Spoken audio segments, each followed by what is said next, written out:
Hello creators and welcome back.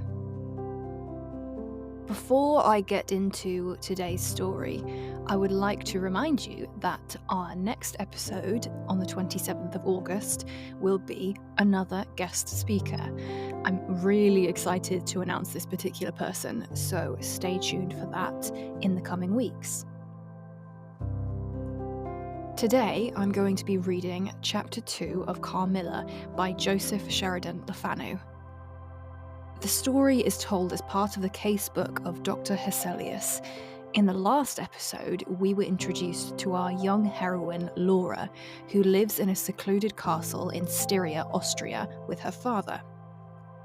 Laura was suddenly awoken in the night by a beautiful young woman, and then the sensation of 2 needles running into her breast. She cried out for her maid and father, but after conveying her story to them, she was emphatically told not to worry about it, and that it was all just a dream. And this is where we pick up the story. So, take a moment to get cozy and comfortable, and drift off.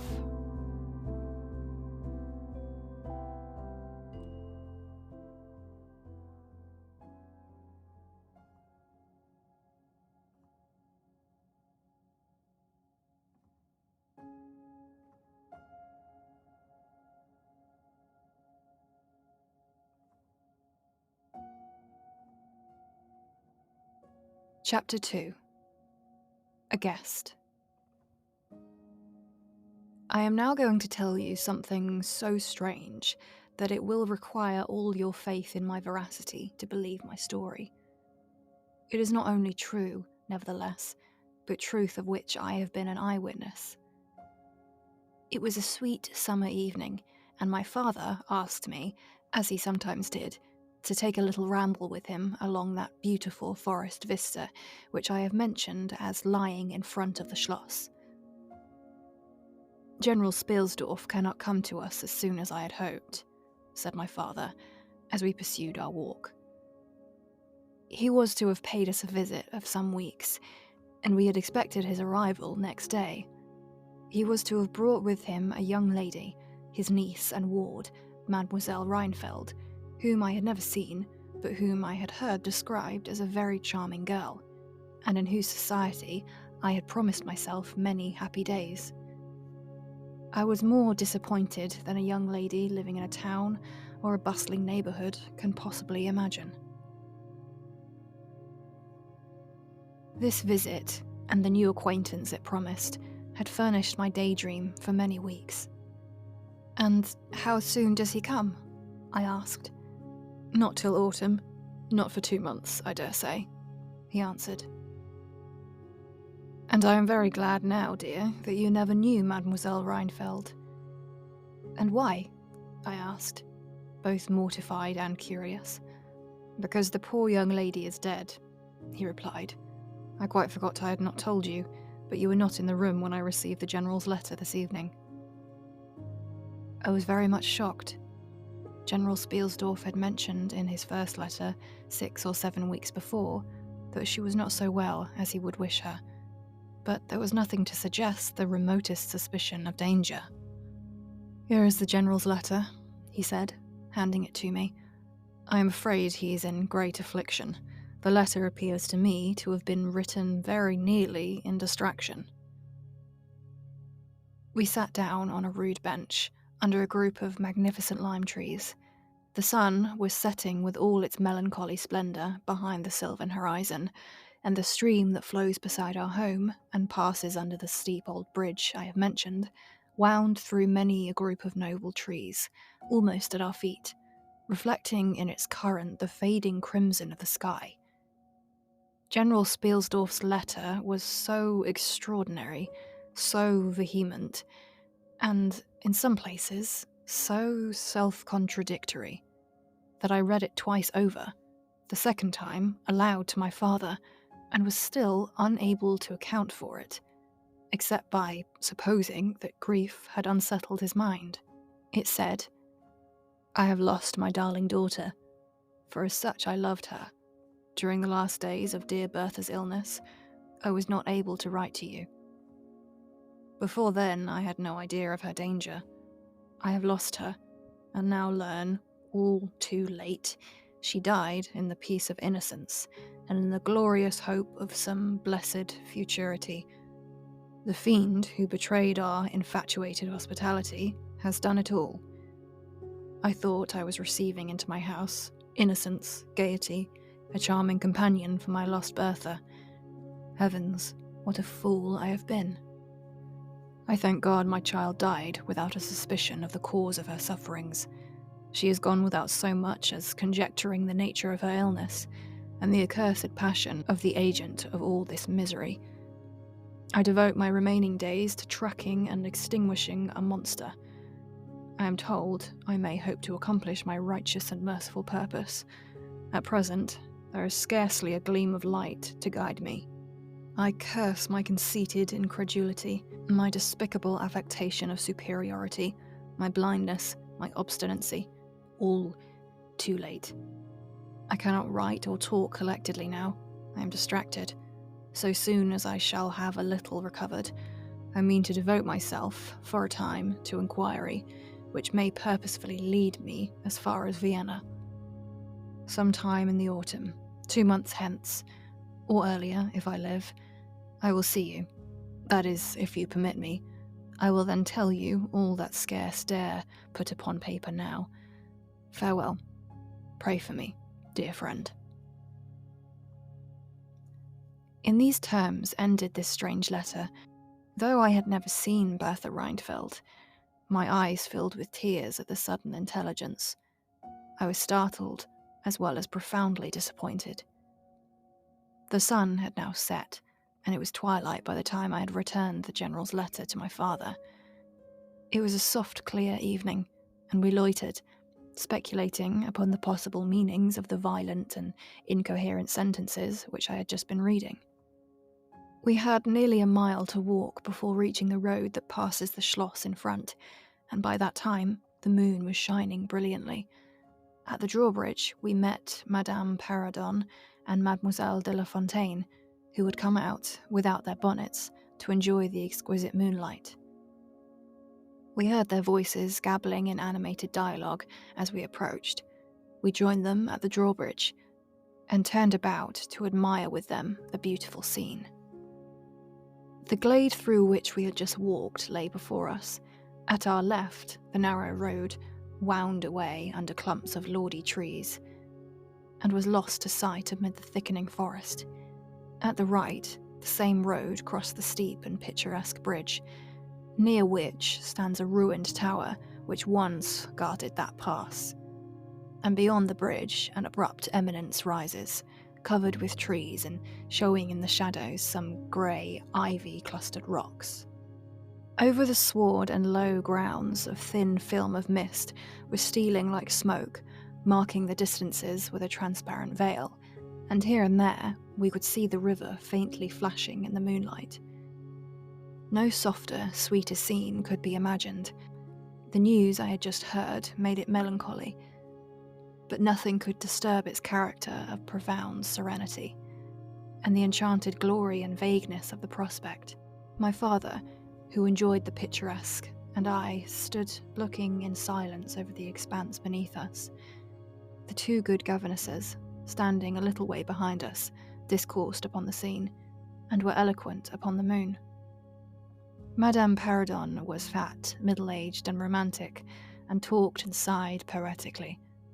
Mademoiselle de La Fontaine, in right of her father who was German, assumed to be psychological, metaphysical, and something of a mystic, now declared that when the moon shone with a light so intense, it was well known that it indicated a special spiritual activity. The effect of the full moon in such a state of brilliancy was manifold. It acted on dreams, it acted on lunacy, it acted on nervous people. It had marvellous physical influences connected with life. Mademoiselle related that her cousin, who was mate of a merchant ship, having taken a nap on deck in such a night, lying on his back, with his face full in the light of the moon, had wakened after a dream of an old woman clawing him by the cheek, with his features horribly drawn to one side. and his countenance had never quite recovered its equilibrium. "The moon this night," she said, "is full of idyllic and magnetic influence. And see, when you look behind you at the front of the schloss, how all its windows flash and twinkle with that silvery splendour, as if unseen hands had lighted up the rooms to receive fairy guests.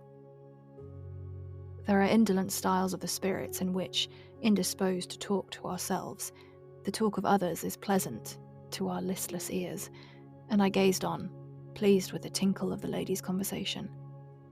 I have got into one of my moping moods tonight," said father. After a silence, and quoting Shakespeare, whom, by way of keeping up our English, we used to read aloud, he said, "In truth, I know not why I am so sad. It wearies me. You say it wearies you. But how I got it, came by it. I forget the rest, but I feel as if some great misfortune were hanging over us. I suppose the poor General's afflicted letter has had something to do with it." At this moment, the unwanted sound of carriage wheels and many hoofs upon the road arrested our attention. They seemed to be approaching from the high ground overlooking the bridge, and very soon the equipage emerged from that point. 2 horsemen first crossed the bridge, then came a carriage drawn by 4 horses, and 2 men rode behind. It seemed to be a travelling carriage of a person of rank, and we were immediately absorbed in watching that very unusual spectacle. It became, in a few moments, greatly more interesting, for just as the carriage had passed the summit of the steep bridge, one of the leaders, taking fright, communicated his panic to the rest, and after a plunge or two, the whole team broke into a wild gallop, together, and dashing between the horsemen who rode in front, came thundering along the roads toward us with the speed of a hurricane. The excitement of the scene was made more painful by the clear, long-drawn screams of a female voice from the carriage window. We all advanced in curiosity and horror, me rather in silence, the rest with various ejaculations of terror. Our suspense did not last long. Just before you reach the castle drawbridge, on the route they were coming, there stands by the roadside a magnificent lime tree. On the other stands an ancient stone cross, at sight of which the horses, now going at a pace that was perfectly frightful, swerved so as to bring the wheel over the projecting roots of the tree. I knew what was coming. I covered my eyes, unable to see it out, and turned my head away. At the same moment, I heard a cry from my lady friends who had gone on a little. Curiosity opened my eyes, and I saw a scene of utter confusion. 2 of the horses were on the ground. The carriage lay upon its side, with 2 wheels in the air. The men were busy removing the traces, and a lady with a commanding air and figure had got out, and stood with clasped hands, raising the handkerchief that was in them every now and then to her eyes.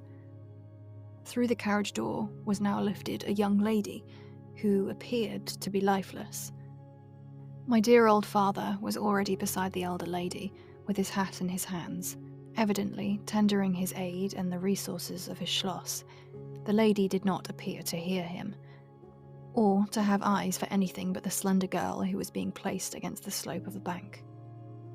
I approached. The young lady was apparently stunned, but she was certainly not dead. My father, who piqued himself on being something of a physician, had just had his fingers on her wrist and assured the lady, who declared herself her mother, that her pulse, though faint and irregular, was undoubtedly still distinguishable. The lady clasped her hands and looked upwards, as if in a momentary transport for gratitude. But immediately she broke out again in that theatrical way which is, I believe, natural to some people. She was what is called a fine-looking woman for her time of life, and must have been handsome. She was tall, but not thin, and dressed in black velvet, and looked rather pale, but with a proud and commanding countenance, though now agitated strangely.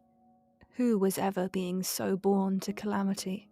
I heard her say, with clasped hands as I came up. "Here am I on a journey of life and death, in prosecuting which to lose an hour is possibly to lose all. My child will not have recovered sufficiently to resume her route for who can say how long. I must leave her. I cannot, dare not delay. How far, sir, can you tell, is the nearest village? I must leave her there, and shall not see my darling, or even hear of her till my return 3 months hence. I plucked my father by the coat, and whispered earnestly in his ear, "Oh, papa, pray, ask her to let us stay with us. It will be so delightful. Do pray." "If Madame will entrust her child to the care of my daughter, and to her good gouvernante, Madame Perrodon, and permit her to remain as our guest, under my charge, until her return, I will confer a distinction and an obligation upon us, and we shall treat her with all the care and devotion which so sacred a trust deserves." "I cannot do that, sir. It would be to task your kindness and chivalry too cruelly," said the lady, distractedly. "It would, on the contrary, be to confer on us a very great kindness at the moment when we most need it. My daughter has just been disappointed by a cruel misfortune in a visit from which she had long anticipated a great deal of happiness. If you confide this young lady to our care, it will be her best consolation. The nearest village on your route is distant, and affords no such inn as you could think of placing your daughter at. You cannot allow her to continue her journey for any considerable distance without danger. If, as you say, you cannot suspend your journey, you must part with her tonight, and nowhere could you do so more honest assurances of care and tenderness than here." There was something in this lady's air and appearance, so distinguished and even imposing, and in her manner so engaging, as to impress one, quite apart from the dignity of her equipage, with a conviction that she was a person of consequence. By this time the carriage was replaced in its upright position, and the horses quite tractable in the traces again. The lady threw on her daughter a glance which I fancied was not quite so affectionate as one might have anticipated from the beginning of the scene.